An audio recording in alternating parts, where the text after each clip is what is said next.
Coucou les Miss et bienvenue un jour de plus sur ma chaîne. Depuis quelque temps, j'avais très envie de rénover mon intérieur, surtout mon hall d'entrée que je trouvais trop vide et trop impersonnel. J'ai changé 3 fois de déco en 7 ans et ça ne me plaisait jamais. Donc finalement, j'ai opté pour un style très anglais, très shabby que j'adore. Je suis en ce moment complètement dans cet état d'esprit. Donc aujourd'hui, je vais vous montrer un avant et après de mon entrée pour que vous puissiez voir la différence et peut-être prendre des idées. La voilà telle qu'elle était au départ. Sur ce mur, juste l'interphone et le boîtier à fusible. Sur ce mur marron, j'avais fabriqué comme une rocaille pour accompagner une fontaine, comme une petite mare en fait. Sur celui-ci, il n'y avait rien. Et sur ce dernier, un meuble surmonté d'un miroir, puis une lampe à côté et un chat que m'a offert ma maman.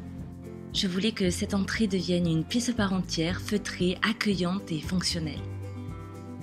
Allez, on commence avec le mur marron. Je me suis procuré quelques briques pour surélever cette bibliothèque qui me servait de séparation depuis des années dans le salon et dans laquelle j'ai pu installer mes livres et mes bibelots. En plus, je voulais que les livres que j'écris aient leur propre emplacement. De toute façon, pour le moment, j'ai fait avec ce que j'avais, mais petit à petit, j'achèterai des compléments et des détails un peu plus shabby. Vous avez remarqué que dans toutes mes vidéos, Oscar est toujours là pour superviser mon travail. Peut-être parce que, comme il est sourd, le pauvre, il n'est pas dérangé par les bruits. Parmi les livres dont la moitié est en espagnol et l'autre en français, on va trouver aussi la saga que j'ai commencé à écrire il y a 4 ans maintenant, ainsi que les lettres de mon moulin, que l'on m'a offert quand j'étais très petite et que je garde comme une relique. Et des livres aussi sur l'Égypte pour me rappeler qu'un jour, il faudra que j'aille visiter ce pays. Voilà ce que donne mon petit coin lecture.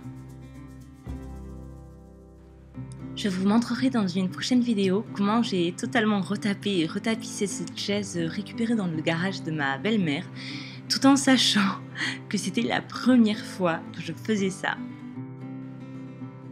J'ai accroché cette phrase achetée chez Maison du Monde sur le côté de la bibliothèque pour apporter une touche de clarté, et puis parce qu'il fallait qu'elle se trouve juste à côté de la porte d'entrée.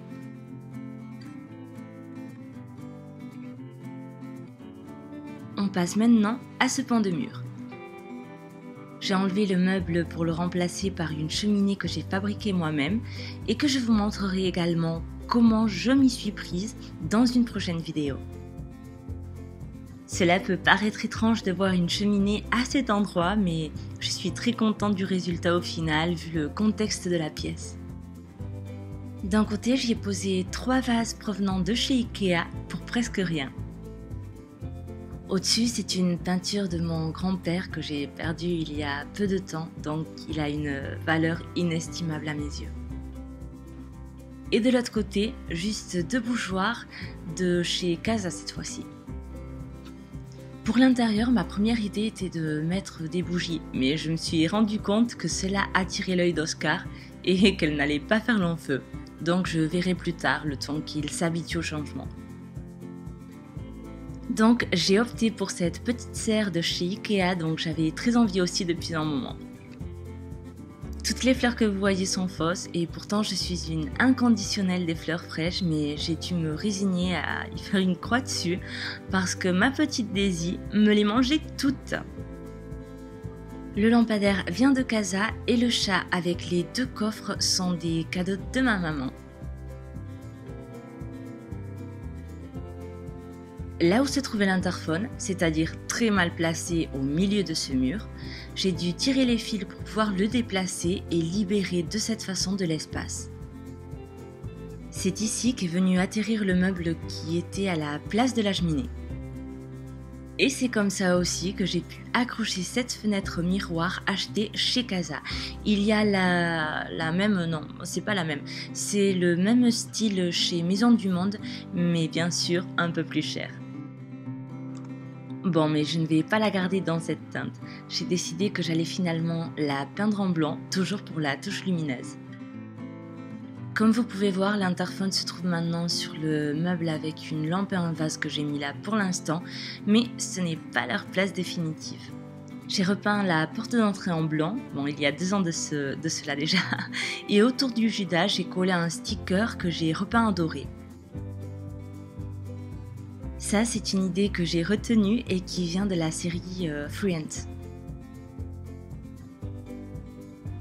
On arrive maintenant au dernier pan de mur qui était en fait inutilisable étant donné qu'il se trouve entre 2 portes, donc un lieu de passage qui laisse peu d'espace pour quoi que ce soit.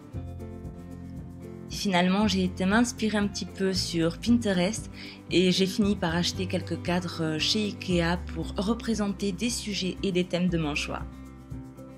Je suis allée sur internet et j'ai imprimé aussi différentes photos vintage en noir et blanc pour plus d'harmonie. Je vous ai déjà mis en ligne la vidéo du cadre champêtre que j'ai moi-même réalisée et celle de l'horloge fait partie de celle à venir. Vous trouverez le cœur chez Primark, le home et la petite tête de chien chez Casa et le cadre avec l'oiseau ainsi que les autres cadres chez Ikea. Je vous montrerai aussi dans une prochaine vidéo comment j'ai totalement relooké cette banquette qui est aussi de la récup. Par contre, ce bus rouge, c'est ma belle-sœur qui me l'a offert et je l'ai collé sur ce cadre de chez Ikea. Donc voilà, un premier aperçu de ma nouvelle entrée. Je dis premier aperçu car certaines choses bougeront encore au niveau déco. Mais tout de même, je ne manquerai pas de vous montrer à nouveau la pièce une fois bel et bien terminée. Alors, qu'en pensez-vous? Je sais que ce style peut ne pas plaire à tout le monde, mais il peut peut-être vous donner quelques idées. De toute façon, je crois que le plus important, c'est d'être en harmonie avec sa déco. Elle doit vous ressembler, alors soyez vous-même. Je vous remercie d'avoir été une fois de plus avec moi et je vous dis à très bientôt pour une autre vidéo. Bisous!